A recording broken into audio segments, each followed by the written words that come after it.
삼천당 제약 주주들 천당 아닌 지옥으로 가버렸습니다. 진짜 충격적이고요. 이거 뭐 많이 이슈돼가지고 꼭 얘기해보고 싶었는데 저도 잘 거래를 안 했던 종목이라 한번 공부해서 갖고 왔습니다. 저의 의견은 어떤지 영상 끝까지 보시면서 이번에 이런 바이오주 투자하실 때 어떻게 이제 앞으로 하시면 좋을지 그런 방법적인 것도 논의를 같이 해보면 좋겠습니다. 안녕하십니까, 육아하며 주식하는 손파파입니다. 삼천당 제약을 가져왔는데 많이 폭락했죠. 반토막 났다고 하는데, 야, 그러니까 이제 바이오주가 진짜 이게 장난이 아니에요. 기본적으로도 변동성이 큰데 계약이 됐느냐 안 됐느냐 요거에 대해서도 말이 많고, 꿈이라는 거, 내가 이렇게 우리 회사가 이런 기술 개발해서 대박을 터뜨릴 거야 라고 하는 그 비전, 이런 것들이 정말 얼마나 쉽게 무너질 수 있는 것인지 이런 것도 좀 알게 해주는 것 같고, 여러 가지 생각이 들거든요. 투자자로서 그래서 바이오 투자를 꼭 해야 되냐, 그렇지 않다고 말씀하시는 분도 계시죠. 제가 알기로는 강망천 회장님 있죠, 관점이라는 책을 쓰셔가지고 이제 되게 어려운 책인데 저 나름대로는 열심히 읽어보려고 막 했었는데, 그분 같은 경우도 바이오는 내가 내 손 위에서 그걸 기술 개발되는 거를 볼 수가 없는데, 그런 경우에는 자기는 손이 안 간다. 예를 들어서 전기차 이런 거 바로 보이잖아요. 근데 이제 바이오 같은 경우는 뭐 기술 개발하고 있다고 하는데 그게 무슨 물질인지 현미경 켜놓고 봐도 뭐 잘 안 보이는 거잖아요. 전문가만 볼 수 있고, 뭐 실험 결과도 언제 나올지도 모르고, 아무튼 쉽진 않은 것 같은데, 그럼에도 불구하고 저희가 이걸 통해서 어떤 생각을 해야 될지 한번 보면요, 일단 사건 설명부터 간단히 해드릴게요. 3월 말부터 4월 초에 있었던, 지금까지 있는 거고 현재 진행 중이고, 아일리아라는 이제 원래 황반 변성 치료제라는 게 있는데, 그거 시밀러를 이 회사에서 만든 거예요. 이제 시밀러는 비슷한 약인데 효과랑 안정성이 비슷한데 뭐 좀 더 싸거나 아니면 뭐 듣는 시간이 좀 빠르거나 약간 개선된 거, 그걸 계약해가지고 뭐 몇 주짜리다 이래가지고 시총 1위 돼버렸습니다. 코스닥이죠, 코스닥. 코스닥을 안 써왔네. 아무튼 주가 120만 원인데, 그러다가 3월 30일 날 대주주 전인석 대표께서 2,500억 규모 블록딜 계획을 발표했습니다. 상속세로 쓴다고 하는데 뭐 이런 거 알 수가 없죠. 어쨌든 뭐 상속세를 알겠어. 근데 왜 지금인데? 왜 120만 원, 왜 80만 원일 때 안 나오고, 왜 60만 원일 때 안 나오고, 왜 120만 원일 때 네, 이러한 의구심을 투자자들을 가질 수밖에 없고, 그런데 정말 하루 만에 아일리아 관련돼서 불성실 공시법인 지정 예고를 받았어요. 아일리아가 규모에 대해서 되게 부풀리기를 했다. 왜냐면 보도자료에만 내고 실제로 공시자료는 안 냈다는 거예요. 그러니까 보도자료는 법적 책임이 없는 거고 공시자료는 법적 책임이 있는 거고, 그러니까 니네 불성실하다, 보도자료로 이렇게 내놓고 나중에 발 빼려고 그런 거 아니냐 이렇게 했고, 실제로 공시에 가장 중요한 내용이잖아요. 사실은 이거를 실수로 빼먹었다 뭐 이렇게, 이거는 사실 반론의 여지가 없습니다. 무슨 기자회견까지 하고 뭐 난리도 아닌 것 같던데, 제가 보기에는 이거는 발뺌할 수가 없다. 뭐 아무리 저도 좀 죄송하지만 멍멍이 소리처럼 느껴지고요. 이거는 공시를 소홀히 하는 거는, 그렇게 만약에 실수를 했다면 그거 자체로도 문제고, 일부러 빼먹었으면 더 문제고. 그래서 4월 1일부터 해가지고 기술력 의혹을 어떤 블로거가 제기했다고 하는데, WIPO라는 거기 무슨 문서를, 이게 기구인데 그 기구에 있는 서류에 뭐 경구용 인슐린이 이제 개발을 이 회사에서 했는데, 그게 뭐 이제 뭐 진보성이 좀 없다, 그냥 뭐 기존에 있던 거랑 똑같다, 뭐 이런 어떤 한 심사위원의 언급이 있었는데 그거를 가지고 의혹을 제기했다인데, 회사 입장에서는 그런 거는 특허 출원 과정에서 통상 있는 것이다, 한두 개쯤 나올 수 있는 것이다 라고 얘기를 했지만, 블로거 입장에서, 투자자 입장에서 그런 얘기 왜 못합니까? 뭐 그거 가지고 소송까지 한다고 하는데, 제가 보기에 뭐 그거 가지고 솔직히 뭘 다퉈가지고, 그리고 뭐 그 사람한테 뭐 얼마 가져오려고 그걸 소송을 합니까? 뭐 그 이름 뭐를 블로거 하고, 그건 좀 웃긴 것 같고, 그런 어떤 급한 불을 끄려는 움직임은 저는 사실은 제가 주주였다면 그래도 안 하는 것보다는 나은 것 같아요. 그러니까 뭐 얼마나 똥줄 탔으면 뭐 그 정도까지 하냐 뭐 이런 해석도 있긴 한데, 안 하는 것보다는 낫다. 가만히 있으면 진짜 얼마나 답답한데요. 이게 진짜 빨리 하루라도, 그러니까 주주 입장에서는 자기 돈이 적게는 뭐 수백만 원에서 많게는 뭐 막 억 단위로 투자하시는 분도 계시잖아요. 그런 분들 입장에서는 당장 막 진짜 1분 1초라도 빨리 그런 해명 자료가 나오길 기다리고 있죠, 당연히. 근데 어쨌든 시장의 반응은 굉장히 냉담하고, 특히 IM 증권이라고 하는데 언급을 했나봐요. 상당히 이제 싸늘하게. 뭐 내용은 정확히 확인은 안 했는데 쉽진 않다, 이런 상황이고. 그래서 하락 원인은 공시 신뢰성, 요거 아주 중요합니다. 그러니까 가짜로 하면 진짜 큰 문제인 거고, 불성실하게 했어도 회사가 가장 중요한 게 매출 이익인데, 그런 제일 중요한 사항을 보도자료에만 내고 공시자료는 안 냈다. 그럼 그거 자체로 굉장한 무능인 거죠. 그리고 주주를 전혀 배려하고 있지 않다, 이런 게 여실하게 드러나는 것이고, 그래서 이제 지정 예고를 받았고, 뭐 캐나다 계약 등에서 실적 전망치를 공시 누락하였다. 보도자료 공시, 법적 책임에 이제 차이가 있다는 거 말씀드렸고, 시장 반응은 숫자 부풀리기다. 야, 니네가 그렇게 좋은 거면 공시에다가 넣어야지 뭔 보도자료야. 이런 얘기를 하는 것입니다. 제가 투자자여도 이런 생각을 당연히 했을 것 같아요. 당연히. 그다음에 하락 원인, 대주주 리스크, 블록디에 이렇게 돼 있는데 싫죠.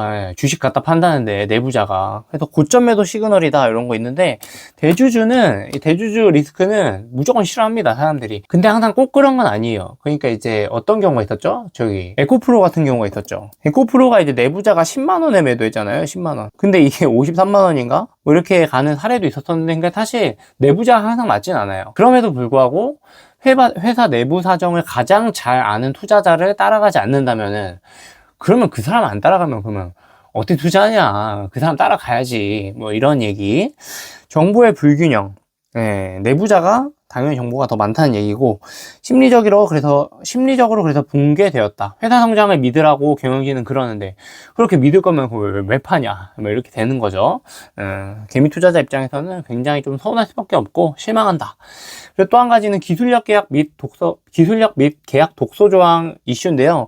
이 기술력에 이제 특허 진보성 부정판적 의혹, 이런 거를 이제 제기했는데, 이런 얘기는 당연히 할 수 있죠. 그러니까 기술력이라는 게 사실 있다 없다 이런 거가 명확하게 딱 떨어지는 게 아니잖아요. 어쨌든 국제기구에서 뭐 아니라고 하는데, 그러니까 진보성이 좀 부족하다고 하는데, 그거에 대해서 뭐 의혹 제기 못 하나요, 투자자가? 당연히. 그리고 무슨 뭐 숨겨진 정보를 오픈한 것도 아니고, 이게 국제기구에서 나오는 거는 공신력이 있는 건데, 회사 측의 글로벌 스탠다드다 이렇게 한 거는 요 조건부 계약에 관한 이야기입니다. 그러니까 이제 계약하는 거를 글로벌 스탠다드에 맞춰서 했다. 그래서 파트너사의 일방적 해지권, 이게 위약금 없이 일방적으로 해지할 수 있는 그런 권한 같은 거를 거기에 또 특약처럼 넣은 모양이에요. 근데 그런 거 안 했다. 글로벌 스탠다드에 맞춰서 했다. 이렇게 회사 측에서는 설명을 했고, 그리고 이 위에 진보성 부정 판정 의혹에 대해서는 그냥 어떤 한 심사위원 개인의 그냥 의견이 거기 적혀 있었던 것이다. 이런 설명을 회사 측에서 하였습니다.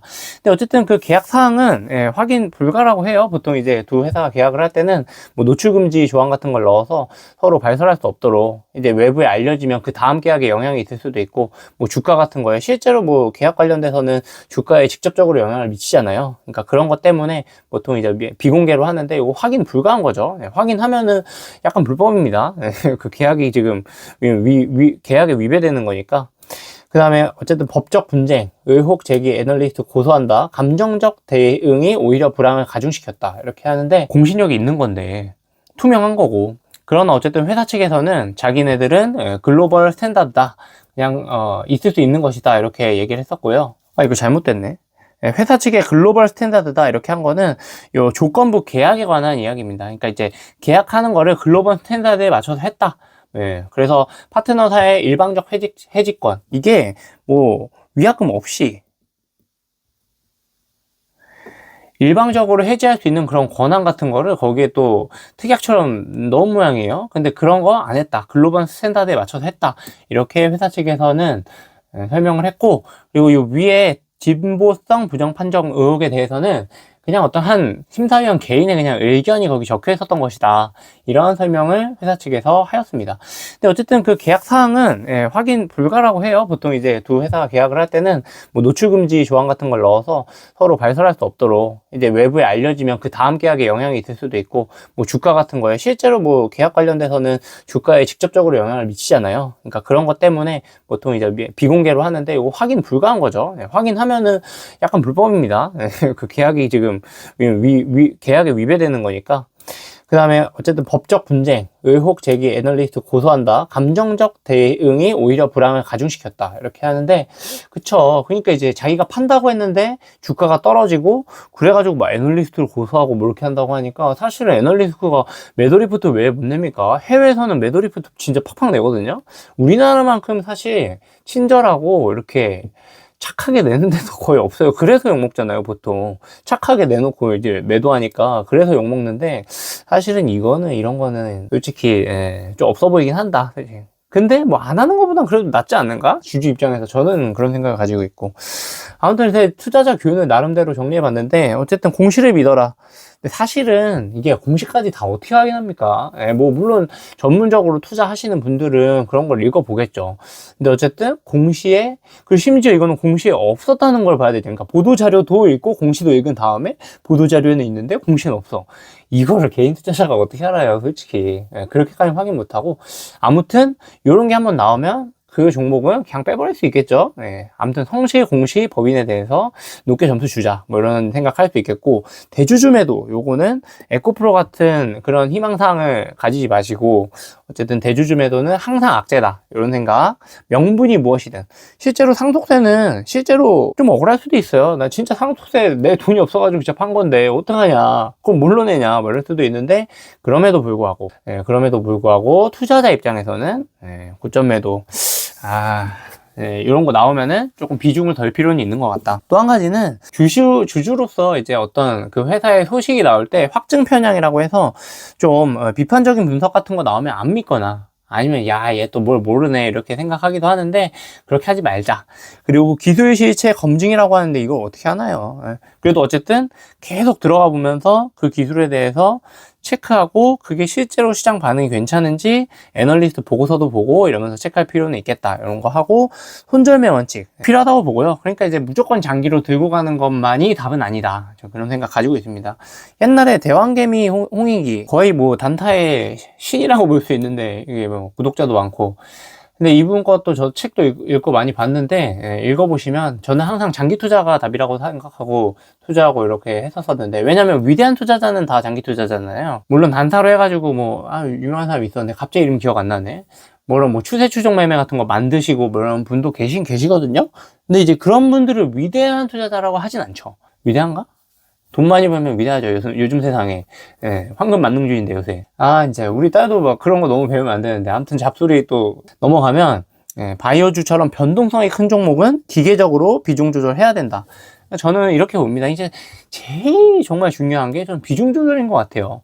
어떻게 뭐 5종목, 개인 5종목만 해야 된다, 뭐 이렇게 얘기하시는 분도 계시거든요. 되게 유명한 분도. 아니, 근데 개인 투자자 입장에서 5종목은 제가 느끼기에는 너무 적고, 제가 투자자산 운용사에서 공부하기로는 5종목에서 20종목까지 가야, 체계적 위험이라고 하죠. 그러니까 이제 투자자가 어쩔 수 없이 감당해야 되는 그 고유의 위험 같은 게 있거든요. 아무리 이제 공부 열심히 하고 아무리 분산 투자해도 없앨 수 없는 위험이라는 게 당연히 그렇지 않겠어요? 위험을 없이 투자를 할 수는 없는데, 어쩔 수 없이 가져가야 되는 그 위험만 남기기 위해서는 5개에서 20개의 종목만 가지고 거래를 해야 된다, 이런 뭐 이론 같은 게 있어요, 분산 투자에. 뭐 그런. 아무튼 이제 그래서 제가 보기에는 한 10개 정도? 좀 자신 없다. 실력이 이제 낮을수록 좀 개수 늘려야죠. 비중 조절 바로 손절매하고 뭐 이런 거 못 할 거면은, 제가 보기에는 한 15개 사가지고 유명한 거, 좋은 거, 그러니까 한 10개 정도는 유명한 거 사고, 5개는 이거는 내가 공부해보니까 진짜 이거는 완전 텐베거 날 것 같은데, 이런 걸 이제 5개 갖고 가고, 그래가지고 쭉 장기 투자하면은 거의 제가 보기에는 주식 투자에서 잃기가 훨씬 힘듭니다, 훨씬. 그리고 또 국장만 하지 마시고, 미장도 하시고 국장도 하시고, 도저히 어렵다 이러면 뭐 지수 투자하시고, 이러면은 뭐 4848 해서 문제지 보통 거의 버시는 것 같고 그렇습니다. 그래서 내 돈을 지키는 것은 나 자신이다. 그래서 이렇게 하는데 뭐 3천당 제약에 어울리는 결론인지는 모르겠습니다. 그리고 저는 또 한 가지 말씀드리고 싶은 게, 이게 결론이 어떻게 나는지 꼭 봤으면 좋겠어요. 그러니까 이제 금융감독원이나 이런 데서도 확실하게 처벌할 건 하고, 잘한 부분은, 오해가 있는 부분은 확실하게 오해 풀어주고, 이렇게 해서 투자자들이 어쨌든 코스닥에 있는 기업들한테 신뢰를 회복해야 된다. 처벌을 할 때는 확실하게 하는구나. 시총 1위든 뭐든 진짜 투자자한테 그렇게 손해보게 만드는 그런 기업 오너, 기업들, 법인들은 진짜 상장 폐지 수준에 준하는 진짜 강력한 처벌을 해야 된다. 아니, IPO 해가지고 돈 벌어준다 그러고 주식 팔 때는 언제고, 이제 주식 팔고 나면 이제 완전 남남 돼가지고 하나솔루션 유상증자 하는 거 보세요. 그렇게 하는 진짜 진짜 투자가 얼마나 저희 사회를 그렇게 좀먹게 하는 거예요. 그러니까 이게 다 연결돼 있어. 이게 주식 투자만 연결된 게 아니고 그렇게 해서 주식 투자에 실망하니까 주식 투자에 대한 그리고 신뢰도가 떨어지니까 그 돈 가지고 어디 가요? 다 아파트 가고 그래가지고 아파트 가격 오르고 또 연끌하고 그러니까 청년들이 저 같은 사람들이 아파트 값 보고 이러고 앉아 있는 거 아니에요. 이거 돈 벌어야 되는데 그러면서 저희도 막 레버리지 투자 무리하게 하다가 실패하고 코인 투자하다 실패하고 그러니까 이게 MZ들이 점점 힘들어지는 거 아니겠어요? 그게 또 사회 문제가 돼요. 그러니까 이런 어떤 진짜 자본시장 관련된 그러니까 건강한 자산 증식을 할 수 있도록 도와줘야지. 그리고 그렇게 도와주고 또 그 돈 가지고 기업은 또 성장하고 그래야지. 아무튼 여러 가지가 지금 어떤 악순환의 고리가 반복되고 있는데 한 번은 아프지만 끊어줘야 된다. 이런 첫 봤다가 삼천당 제약이 맞았으면 좋겠다 이런 생각도 속을 하고 있습니다. 주주 아닌데 진짜 너무 나쁜 것 같아요. 이런 거 볼 때마다 너무 이제 분노가 일어나고 투자자들은 좀 너무 안타깝고 아무튼 그렇습니다. 그래서 삼성된 제약 또 삼천당 제약 또 뭔가 이슈가 정리되는 대로 한번 가져와서 소개시켜 드리도록 하겠습니다. 이런 거 있을 때 나 여기 주주 아니니까 상관없어 라고 하지 마시고 이슈 체크 잘 해보시면서 이럴 때 나이가 주주였으면 대응을 어떻게 했을까, 이 자리에서 팔 수 있었을까 이런 거 생각해 보시면서 계속 그 시장의 경험치를 쌓아 나가시면 좋겠습니다. 이런 일이 종종 일어납니다. 오늘 주말인데 주말 잘 보내시고 여기까지 하겠습니다. 구독, 좋아요 꼭 부탁드리고요. 감사합니다.